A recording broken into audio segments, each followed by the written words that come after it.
Today we're going to start with a really interesting segment at SEABOB here in Fort Lauderdale.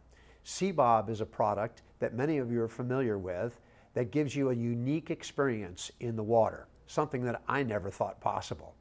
We used it down in St. Thomas during the Caribbean Charter Yacht Show and had an amazing time with it. Let's talk with Klaus Kruner about SEABOB. Klaus, good morning. Hey, good morning. I didn't realize you were way back there. Good morning, Paul. Nice to see you, and thanks for welcoming us to SEABOB. Sure. What an incredible product. So I got to use it at the Caribbean Charter Yacht Show, Yes. which I thought was an amazing experience. It provides you the ability to move through the water effortlessly. Tell me a little bit about where did SEABOB begin? Where does this concept come from? Is this a James Bond sort of thing that we travel into secret caves with, or where did SEABOB come from? Well, SEABOB is basically, it's a fun product. It's there was an inventor who was a very technical person, and this inventor had the idea to do e-mobility way before e-mobility was in everybody's minds. Back in Germany. He was not a water sports person. He was not anybody related to such product. He just had a crazy idea. And this gentleman, he has asked investors to invest in his ideas, and actually he failed. Oh no. So he went bankrupt, and the today's owner of the company back in 2004 said the idea is brilliant, everything, we just need to do it right. So he took over all the parts of all the other investors and said, I will do it on my own. And that is how we came up with the first generation of SEABOB. This is the generation 1 over here. This one is generation 1 of SEABOB. Generation 1 is it was a big success because SEABOB basically is something that has not existed before. Electric water toys have not existed before. If you look at any reference, there was nothing like on the surface, underwater. These days we have all these toys. There was just nothing back in 2004, 5, 6 when SEABOB came out. And so this one was, at that time, technology, perfect technology standards. It was heavy.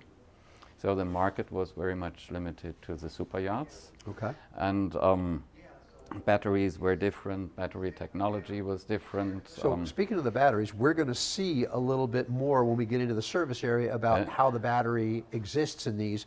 But in this generation 1 product, this whole nose cone and a central chassis system was your battery, correct? And that is correct, yes. So what we learned through the generation 1, whenever you got batteries, you've got heat to consider when you're utilizing it. So we learned through the generation 1 that there would be different battery configurations that would be superior to this original one. Absolutely. And the ways to make the unit a little bit lighter and more easily handled by one person without having to use a davit. Yeah, absolutely. So we'll see that in the service area.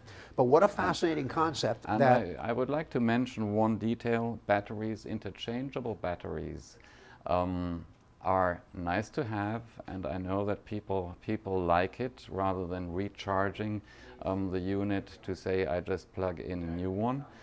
For everything that goes on the surface, that is relatively easy. For everything that has to resist, like SEABOB, that goes down to 40 meters, 130 feet, that has to resist enormous water pressure. When you exchange a battery, you always have a minimal risk that you have some humidity getting in the system or in the contacts, and you don't want that. So that is why generation 2, you recharge them, you don't interchange them. So this used to have an interchangeable battery. Yeah. This whole nose cone would come off, another battery would slide in, and you were off and running. Correct. How long does it take to charge a generation 2 from depleted completely? So if you have a quick charger, and most people have a quick charger, it's 90 minutes. 90 Otherwise, minutes. it's overnight. Okay. All right. So we try in all of our Yacht Engineering Week segments to do something educational for our audience about a sector or a type of products. But with SEABOB, it's the only one of its type. There's nothing else like this. So I'm sorry for that. Well, I don't think you really are, and I don't blame you. You guys have a proprietary technology. It's patented worldwide. So there's nobody else doing exactly this. With the idea of somebody else coming along doing something similar or different, possibly, but as it stands today, you guys are the only ones in the marketplace. So it's a really cool product, and as we see here in the Generation 1, this unit weighs, if I'm not mistaken, about 140 pounds, doesn't it? That's correct, yes. Okay, so Yeah. Generation 2 are these other ones that are here in the display area. Shall we go to the one down on the end that's Yeah, live? Of course, yeah. Okay, so interestingly, as we walk through them, we can see that we can virtually customize them any way we want. We have a standard palette of colors available to you, but if you wanted something done custom with decals or striping, or even we have a specific motif on one of them over there, you can Yeah. do it to your liking. We can do it, yeah. So there's nothing Yeah. time and money can't fix, and we got plenty of time, right? Correct, yeah. Okay, Yeah. so let's look at a live unit and see how it actually works.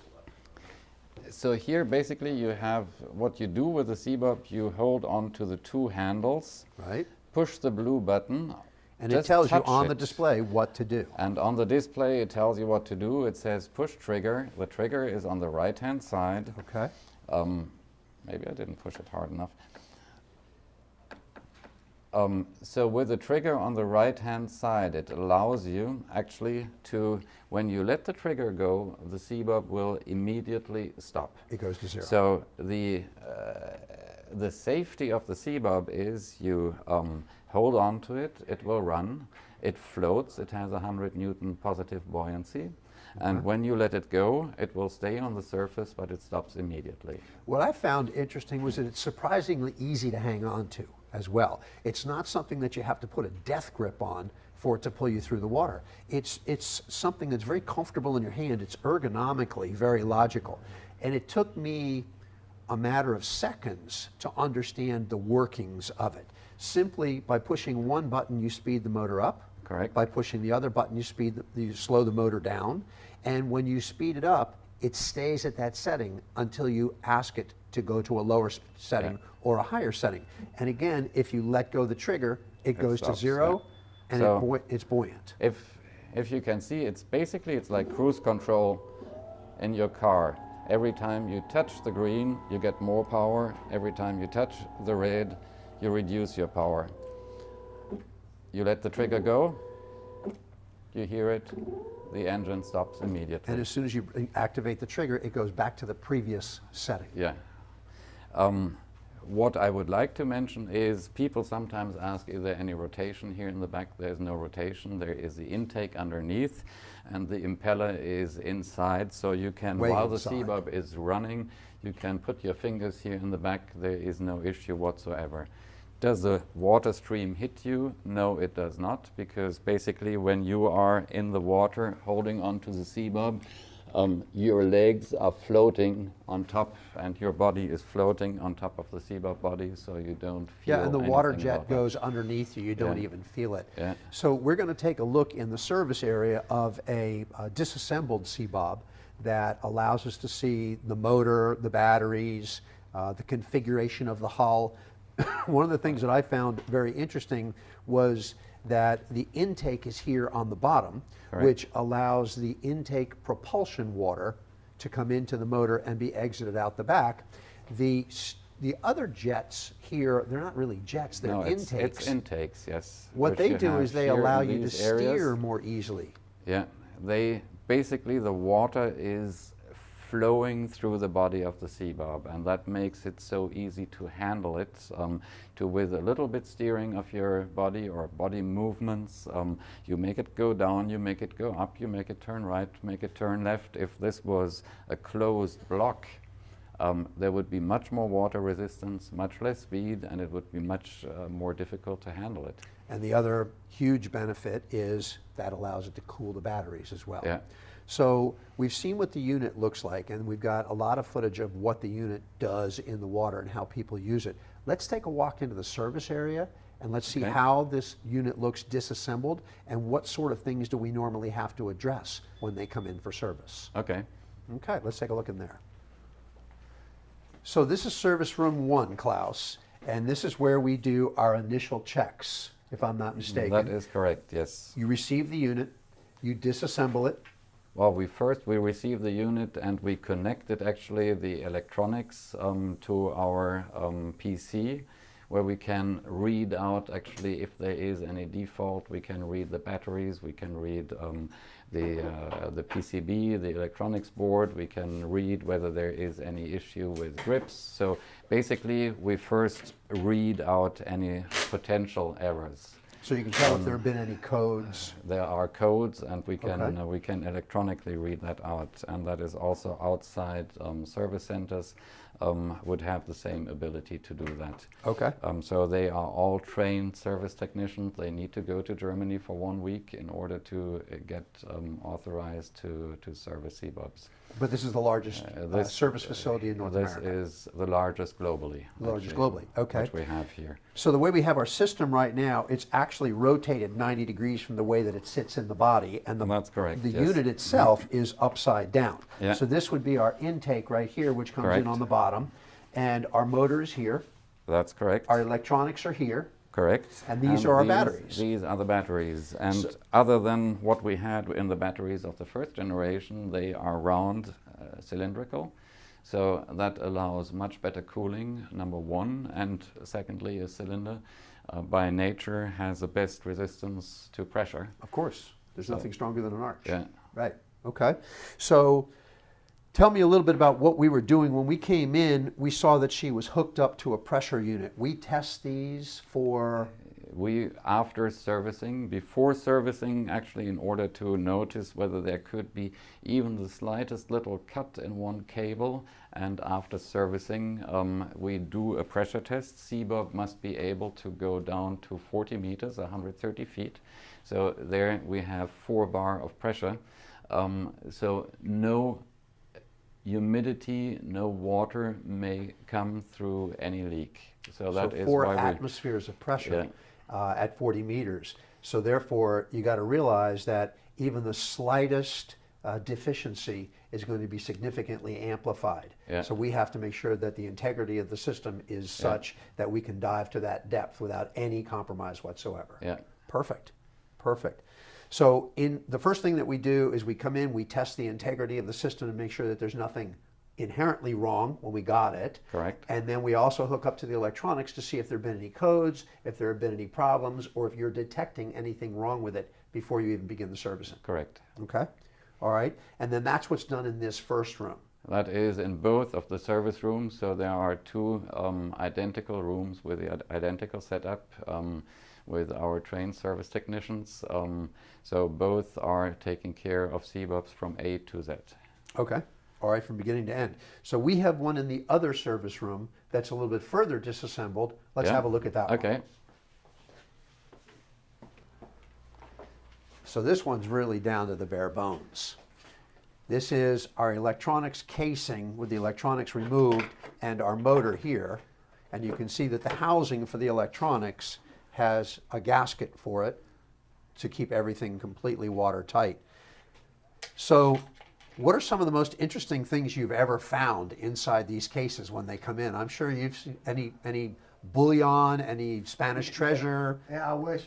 No, mostly shells, big pebbles, Okay. and once in a while some nylon line or some dock line, because sometimes they may use it around a boat, Okay. and there's some cut dock line. Sometimes they'll get trapped in the impeller. Okay. But Most common shells. What was not inside but outside, we had one SEABOB with a shark bite actually. no kidding. Wow. Okay. All right. Are they Kevlar or fiberglass? No, they're just fiberglass, right? So this unit, if I'm not mistaken, this is a 7-year-old unit. Yes. And I find that really interesting because there's no more harsh environment on the planet, in my opinion, than the ocean. Salt water is an incredibly corrosive material. So the way you've built these units and the way it allows you to completely flush them and get all of the salt out leaves you with a unit that's 7 years old that's still in remarkably good condition. Yes. I mean, if people take good care of SEABOB, then it does not need maintenance. I mean, what you need is keep them charged at all times. So we have a trickle charger and you just keep it plugged in. Battery management system will make sure that the battery does not suffer any damage from it. And keep it clean, hose it down with fresh water after use in the ocean. Rinse it all off real good and keep it Yeah. charged up. Yeah. That's interesting because so many of the things that we use on the boats require so much maintenance on an ongoing basis that the SEABOB, while it is a fairly complex piece of machinery, is self-contained and it's quite easy to maintain. So after we've done with all of our service work on these, we reassemble it.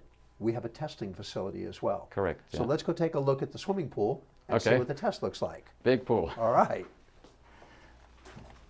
So we've been to service area 2. Now we come into the test facility, and here we have basically a big jacuzzi or a test pool for the units. When we take the unit and when we put it all back together, we want to test run it. So here's our pool. We drop it in on the harness and on the framework, and then we can crank it up on the computer. Yeah. It is connected. It is connected to the computer, so we can see all the development of how the batteries are running, and we test it through until the battery is totally drained down, so that we can get all these data, which are then stored in our SAP system, so that service from all over the world can see on this specific unit with this VIN number what service has been done, what results it had in the last pool test. So each unit is tested from a full battery charge to complete battery depletion. And it Totally, gives yes. you all of your Yeah. temperatures and powers, and all of the parameters are logged in. Gives all these data, and all these data can be seen by the service center back in Germany, can be seen by all the major, so wherever we have a SEABOB coming in, people can get all the data in order to know what has been done prior to them and what test results they had.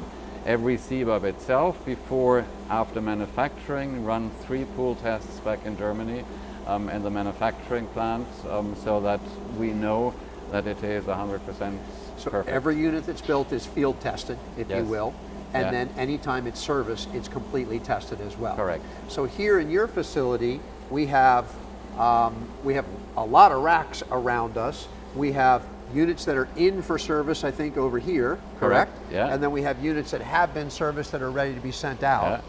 Correct. Okay? And then we have a lot of black cases up here.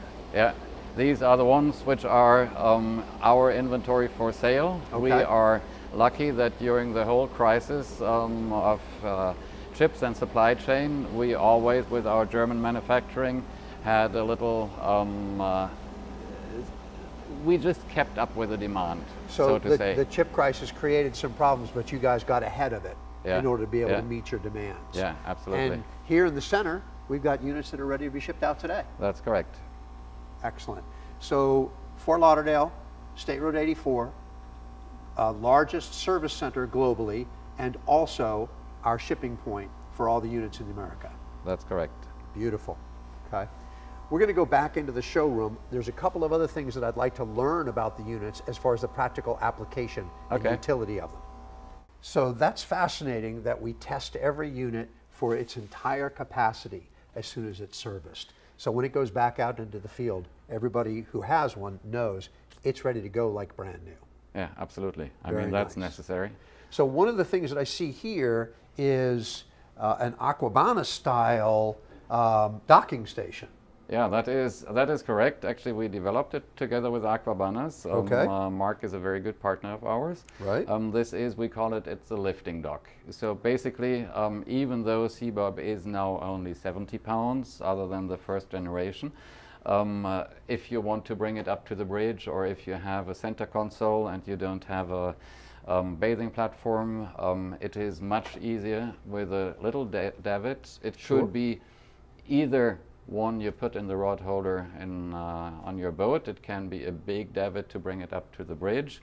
This one allows you to bring it up easily, and at the same time, if you want to keep it in the water while anchored, it does not bump against the hull, so it's like a little parking garage. And it doesn't run away. It does not run away. Nope. Beautiful.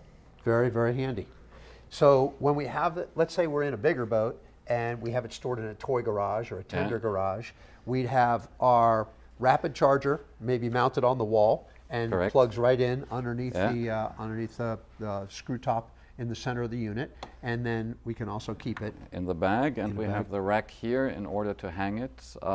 So for the charger, for us it is important, as you say, in the toy garage, we are ISO certified that there is no spark. There is, so one can safely store it together with gas-powered vehicles. So you don't just wire an end onto something and No, plug it it in there. is You've all got to use proprietary. the It's- ISO certified Yeah. charger for safety's sake. Yeah, absolutely. Okay. Absolutely. So speaking of safety's sake, you mentioned to me that there are a couple of different settings that we can put into the unit. Let's go back over to the display that we were looking at earlier. Okay. And if I'm not mistaken, you can set limits on the unit depending upon who's going to be using it. Absolutely. So when you have the SEABOB turned on, you have a basic safety that says it will not go below 2.50 m, 8 feet. And if you want to go deeper, you have to override the setting with a PIN code. Okay. And every time you turn it off, it will go back to its original setting so that nobody can inadvertently go down deep. You can also limit So the let's speed. go over that again real quick. So Yeah. 2 meters 50 or 8 feet Yeah. in US measure. So the unit is preset that if you go deeper than 8 feet, it shuts off, It or it shuts goes off. to a zero No, it propulsion. It goes to zero propulsion. Okay. So that it will slowly come up a little bit. Once the pressure sensor will notice that the pressure is lower than at 8 feet, Right. the engine starts on And again. it starts again. So- So you said that these units will go to 40 meters. Yeah, 130 feet. So in order to do that, you have to deliberately tell it you Yeah. want to go below So 2.5 you meters. get when you purchase your SEABOB, you get an owner certificate with your owner PIN, and then you simply have to put the PIN code in. Let me try to do that quickly. So this is the one for this single unit. This isn't the and- master code for all units. This is No, just the one that's for this unit. for this Okay. unit. And now you confirm with trigger. The trigger is like the enter key on your keyboard. Okay. And now you can go down the menu, diving depth. Now it says 2.50 m. You could put it up to 40 meters if you wish. Confirm with trigger. Now you can go down to the maximum power level if you want to give it to kids, and you say this unit has 6.5 horsepower, you don't want kids to run at 14 miles per hour. You can just say maximum power level 2 or 3 or 4 or 5, confirm with trigger. You can have a maximum start level for rental operators or charter yachts. You can put a timer in so that people cannot go longer than 30 or 40 minutes. And then it will go down to a very low power level so that you can return, but you don't enjoy it that It much does have anymore. a get home feature. Yeah. Okay. I wouldn't want them to go 30 minutes away from the boat and then be Yeah. stuck out there. You can put a user pin in so that nobody can grab it without getting advice and just start with it. So you have system data, and then at the end exit, and now your settings are back to zero. stored. Now your backings are stored when the engine shuts off. After 10 minutes of being idle, then you will get back to the original settings. Okay. So it automatically goes back to your presets, Correct. your factory presets, after being idle for 10 minutes. That is correct. yeah. Okay. Very cool. So it's a unit that offers a lot of different versatilities. It gives you the ability to be very professional and go as deep as 40 meters with a speed of up to 14 miles an hour That's the top under speed. the water. Yeah, That's moving correct, through yeah. the water pretty fast. Don't Oh, turn yeah. your head sideways or your Yeah. mask is coming right Yeah, off. no, that's right. Or you can set it to a much more docile setting for newbies, for kids. So it's really a unit that's great for everybody. Yeah, I should say that's why everybody loves it. And one thing that is particular we love about the SEABOB is first SEABOB was in the water in 2006. So the first SEABOB was e-mobility in the water before the first Tesla ever hit the road. So everybody says technology, e-mobility, the first one was Tesla. No, SEABOB was before. So was Elon Musk caught riding around on one of these things when he came up with the idea for a car? I don't know. I don't think he would admit it either. Klaus, thank you so much for your time. The product is an amazing product. As we mentioned earlier, it's the only one like it. There's nothing else out there that does what SEABOB does. And while we try to make our segments here for Yacht Engineering Week educational about a sector of the industry, when you got the only one, it's pretty hard not to use SEABOB as the standard. Thanks so much for having us. Thank you very much for coming here. I appreciate your time. We're going to take a break, and we'll be back after this. And that's a wrap for today. Yacht Engineering Week 2023 has been brought to you by our title sponsor, Pantropic Power, the local cat dealer, and our anchor sponsor, Robert Allen Law, the business of yachts. We would also like to thank our segment sponsors, Lursen, Viking Marine Exhaust, Zemos, Marine Data Solutions, MPI, Bradford Marine, Dytech, Lewis Marine Supply, MPT, Tropic Ocean Airways, Ward's Marine Electric, SEABOB, Aquabanas.